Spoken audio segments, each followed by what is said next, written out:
Now, I love to travel, but different countries means different languages. That's why language learning apps have been super helpful when I'm trying to order a beer in Germany, or order a beer in Italy, or order a beer in Ireland without completely embarrassing myself. Hi, I'm your host, Steve Sarasoli, and today we are breaking down the web funnel of Duolingo. Now, I have a flight to Japan in about 30 minutes, so I need to learn Japanese fast. Will I learn it or will I fail miserably? Make sure to stick around to find out. Now, Duolingo is a great product. They gamify language learning and make it so much fun. But how is their web funnel? Well, today we're getting expert insight to find out what they're doing great and not so great to help steer you in the right direction. So are you ready to fix that funnel? We're gonna fix that funnel tonight. We're gonna fix your funnel right. We're gonna fix that funnel tonight. We're gonna make those prospects buy.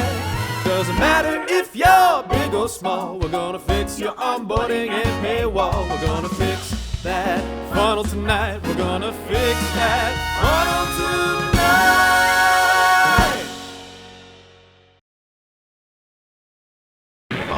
Imagine a smooth, refreshing solution to growing your app.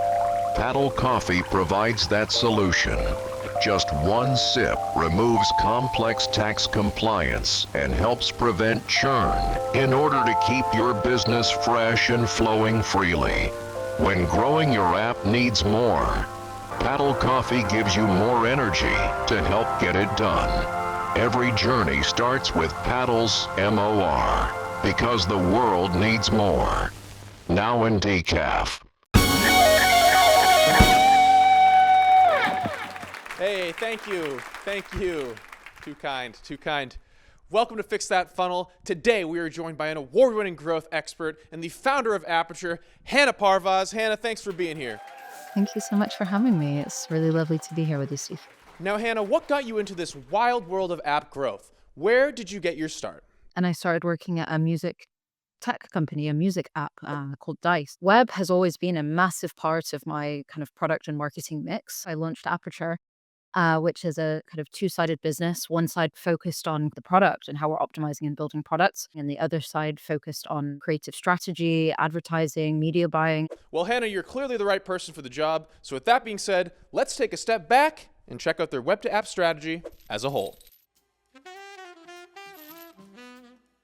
So Duolingo, I've used it, you've used it, everyone I know has used it. It's a household name at this point. So what benefits does Duolingo get from running a web-to-app strategy like this? Usually the very first reason that companies go after web is because you can save a good bit of money on there. Apple and Google charge you to have your app on the App Store. And so if you're making less than $1 million a year, they're going to take 15%. And if you're making more than $1 million a year, then they're going to be taking 30% off that first year and 15% off every subsequent year. There are a lot of other reasons as well. People on web actually tend to convert usually their trial higher. You're usually going to be kind of over 50, 60% trial to paid conversion. It can be a substantial increase. And the last thing I'll mention before we continue is the data. There were some changes to how we were able to collect data. It meant that we weren't actually able to have the visibility on who we're requiring, the volumes that we were requiring. But by putting through people and targeting people and sending them on a destination to the web, we're actually able to capture that first-party data. So this allows us to have better campaigns that have more data in them, which means they can optimize faster, which means we can learn faster, which means we can get better results, which means we can become more profitable quicker. So now that Hannah's laid out all the amazing benefits of web-to-app, it's time to dive into their onboarding strategy. Hey, are you loving Fix That Funnel? Well, make sure to head over to paddle.com/studios where you can get full access to uncut interviews and exclusive access to episodes before they come on YouTube. That's paddle.com/studios. Now let's get back to fixing that funnel. What about our intro to Duo on the next screen? So this is really nice because previous iterations of that onboarding flow, actually Duolingo just jumps straight in. You're starting to feel already the sense of connection because he's celebrating with you. So say Duo's cute little eyes hook us in and we hit get started. We end up on this first page right here. What's the importance of this first page?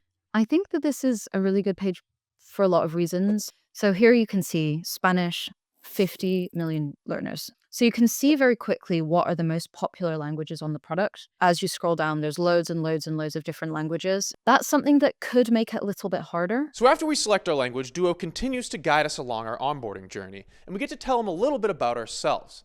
Our first question we get asked is, where do we find Duolingo? What's the importance of a question like this? This is self-attribution. So this is something that's got more and more and more and more popular and important since 2021. Ultimately, it is to help the team just understand where people are coming from. I don't think news article and blog are the top.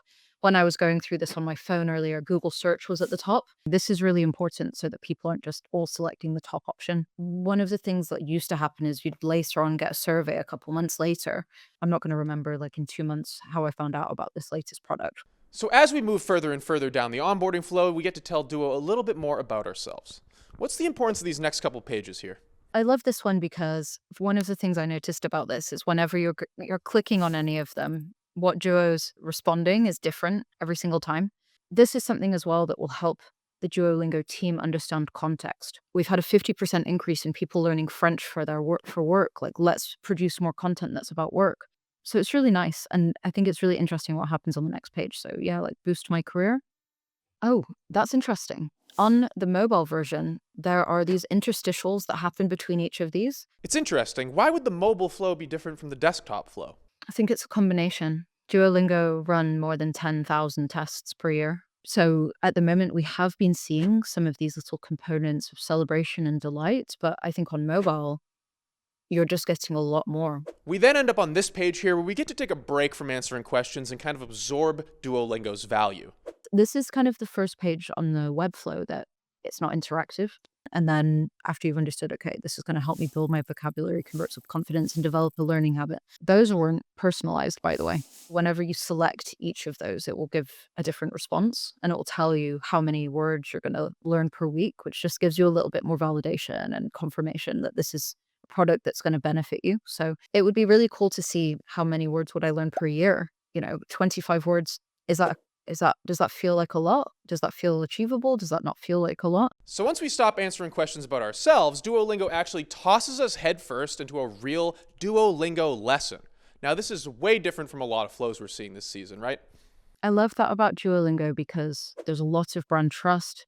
And so what they are trying to do very quickly is just get people to experience value, putting you straight into a lesson so that you don't get distracted. You straight away get that sound, which is actually the first time you get sound, I believe, in the onboarding flow.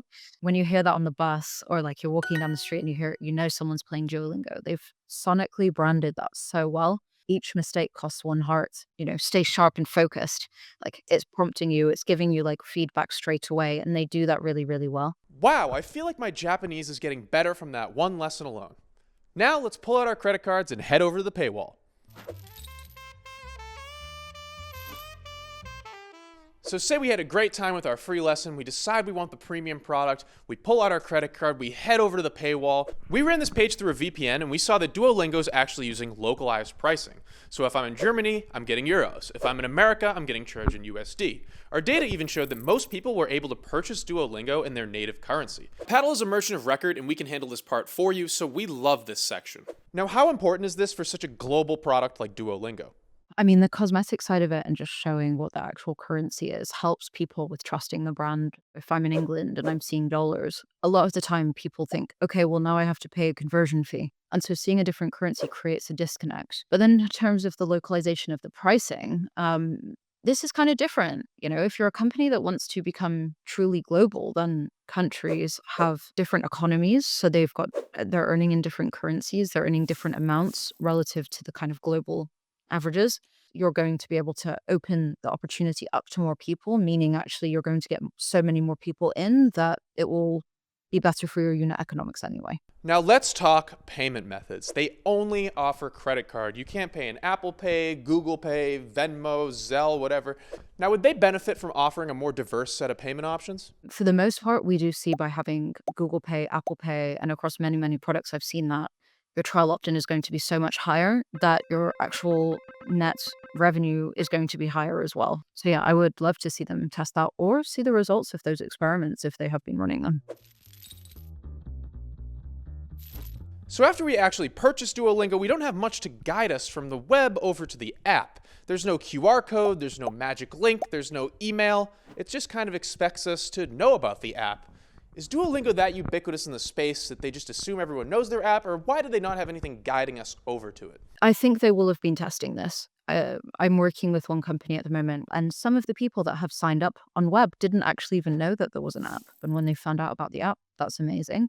But on web, they've clearly done a lot of research here and said, okay, the context in which people are trying to use the web product is that they want to stay on web. Now let's go over some takeaways. What are 2 things that Duolingo is doing really, really well? I think, of course, Duolingo are doing personalization incredibly well. Like, I love how they're bringing elements that you've answered before into that experience. They're doing it even better on mobile. The gamification elements of Duolingo are also really key. They ask you, what is your commitment? We've seen a 50% increase in day 30 retention just by adding a screen.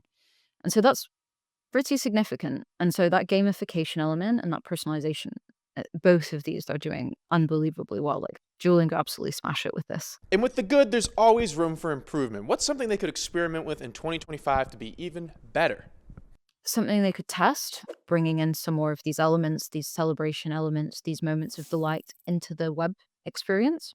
And then secondly, just trying out the Apple Pay and Google and seeing what the opt-ins for these are. It could be that there is higher friction, so there's a higher trial conversion rate, but their bottom line could really improve. Well, we finished up our web funnel, and I want to thank Hannah Parvaz for being here today. Make sure to check out Hannah on social, and make sure to check out Aperture to help develop your creative strategy and optimize your product. Hannah, thanks for being here. Thank you so much for having me. It was great to be here. Now, if you'll excuse me, I have a flight to catch to Tokyo. Arigato, Hannah Parvaz, arigato, Duolingo, and arigato to you at home. I think I'm getting pretty good at Japanese. Make sure you check us out next week where we break down ultimate guitar. Now, if you'll excuse me, I got a flight to catch.